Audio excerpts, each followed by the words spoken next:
Genesis chapter 45, verses 1 through 15. Hear the word of the Lord. Then Joseph can no longer control himself before all those who stand by him, and he cries out, "Send everyone away from me." So no one stays with him when Joseph makes himself known to his brothers. And he weeps so loudly the Egyptians hear it, and the household of Pharaoh hears it. Joseph says to his brothers, "I am Joseph. Does my father live still?" But his brothers cannot answer him, so dismayed are they at his presence. Then Joseph says to his brothers, "Come closer to me." And they come closer. He says, "I am your brother Joseph, whom you sell into Egypt. And now do not be distressed or angry with yourselves because you sell me here, for God sends me before you to preserve life. For the famine is in the land these 2 years, and there are 5 more years in which there is neither plowing nor harvest. God sends me before you to preserve you for a remnant on earth, and to keep alive for you many survivors. So it is not you who send me here, but God. He makes me a father to Pharaoh, and lord of all his house, and ruler over all the land of Egypt. Hurry, and go up to my father and say to him, 'Thus says your son Joseph, God makes me lord of all Egypt. Come down to me, do not delay.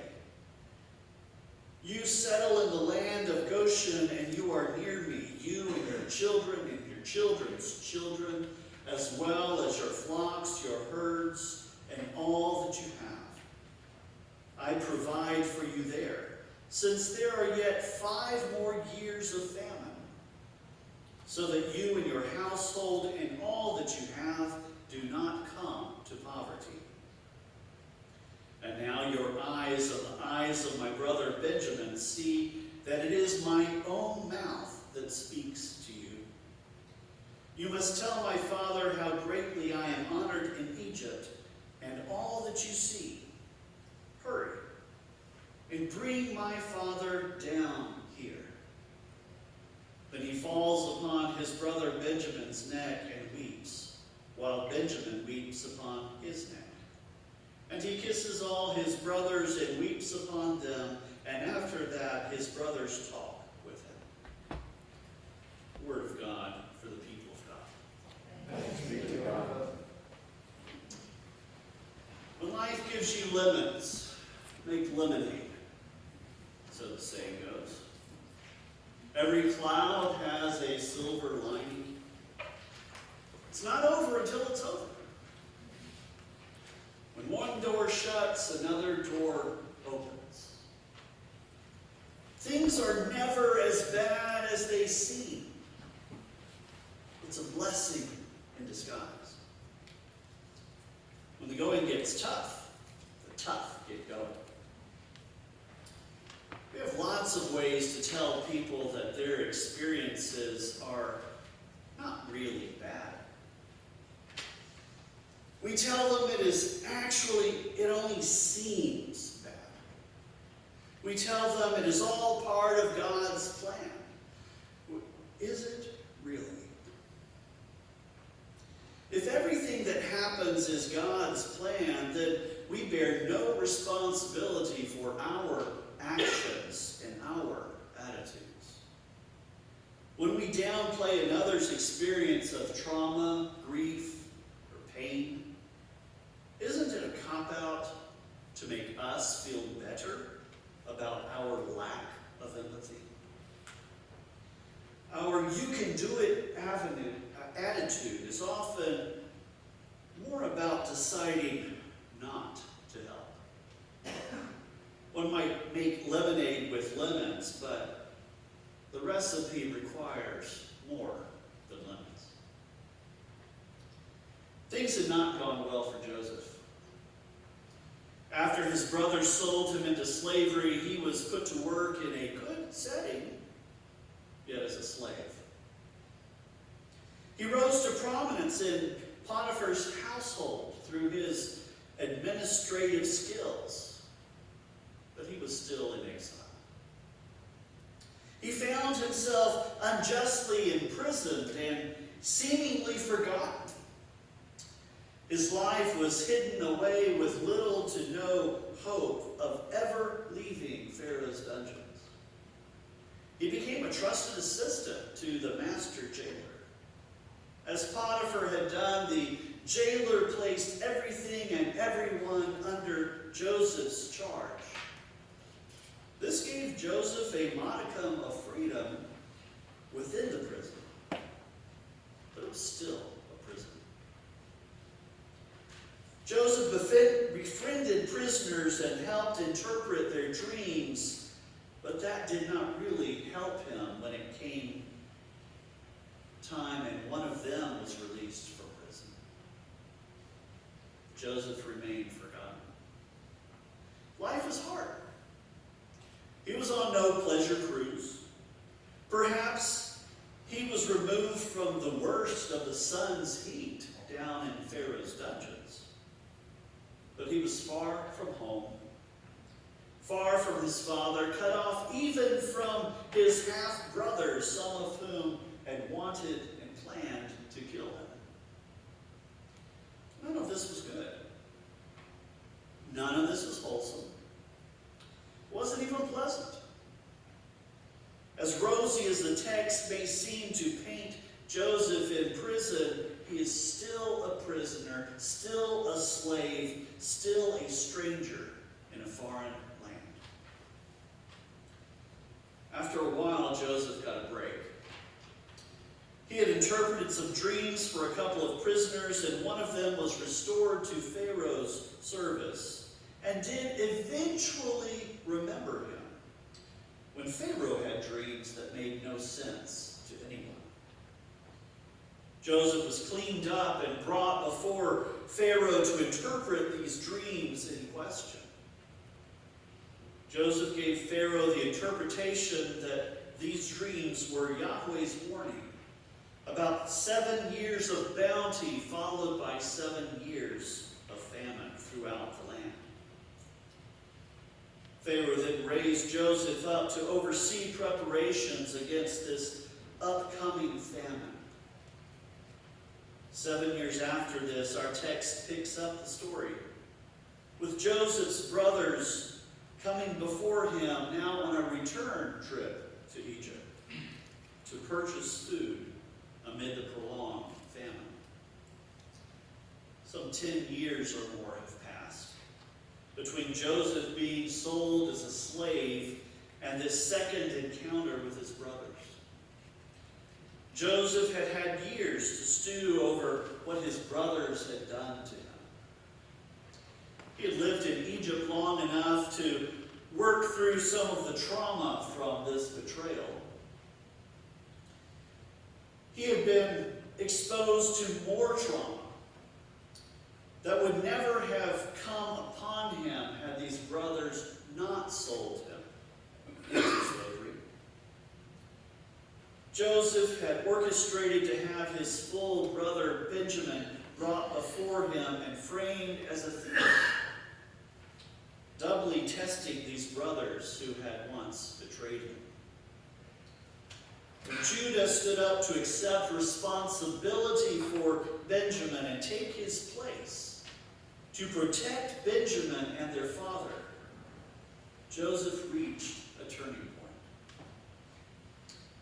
At long last, Joseph was able to move from despair and dejection at being removed from his loved ones by his own kin. He was finally able to forgive those brothers who had planned to kill him, but changed course at the last moment to merely have him enslaved.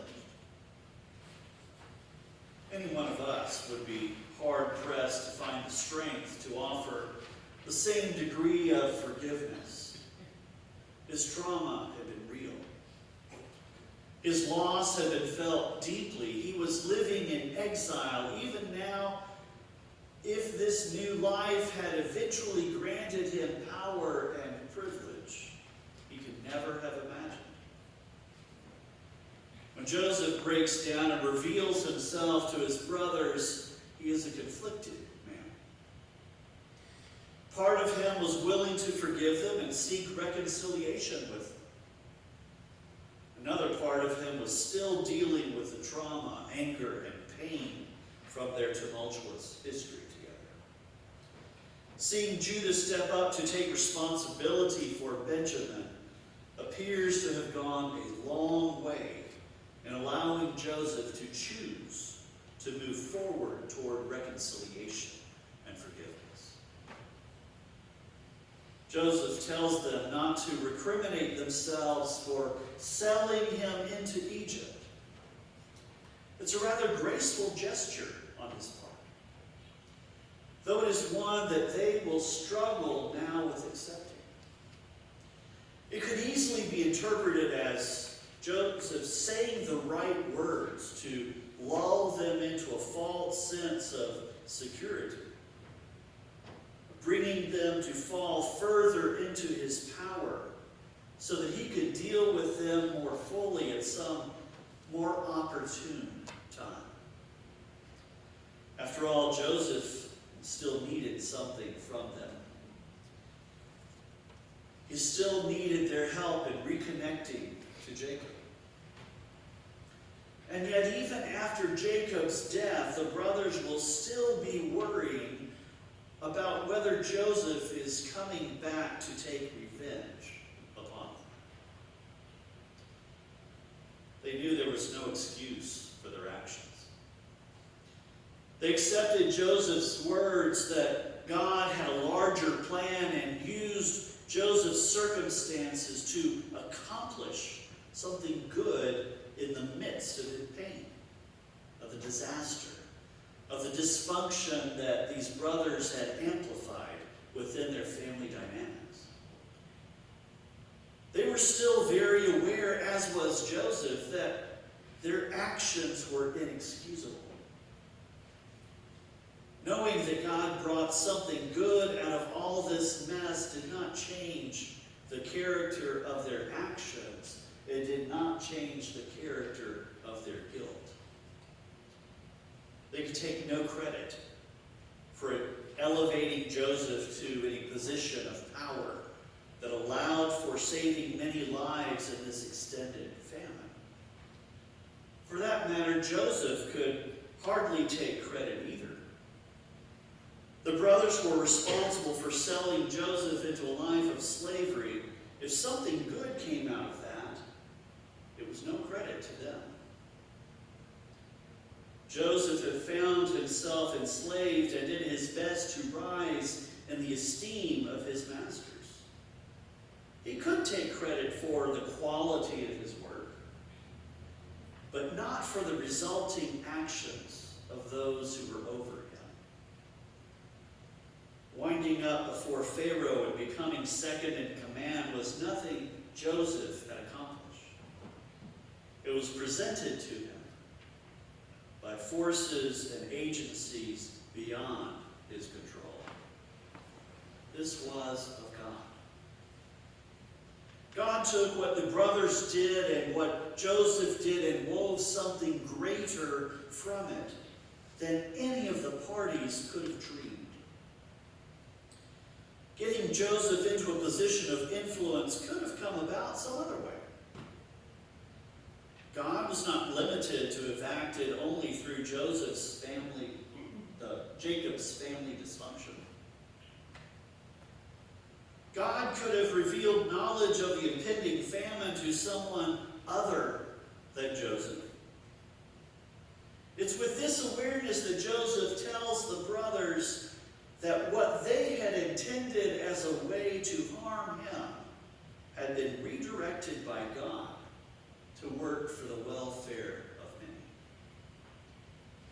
This good was God's doing. It was not that of the brothers, Joseph included. It was God working for good despite the poverty of their actions, despite their dysfunction, despite the pain, the violence, the trauma in their lives.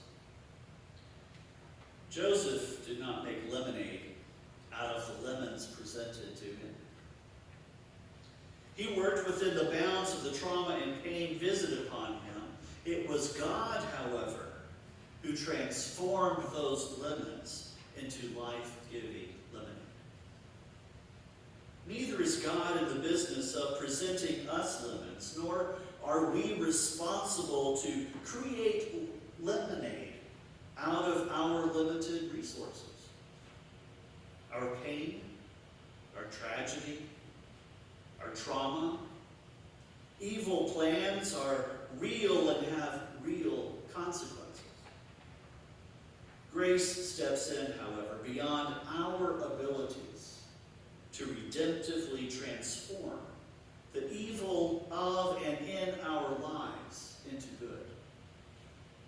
God is the one who creates the lemonade, where all we can see are lemons.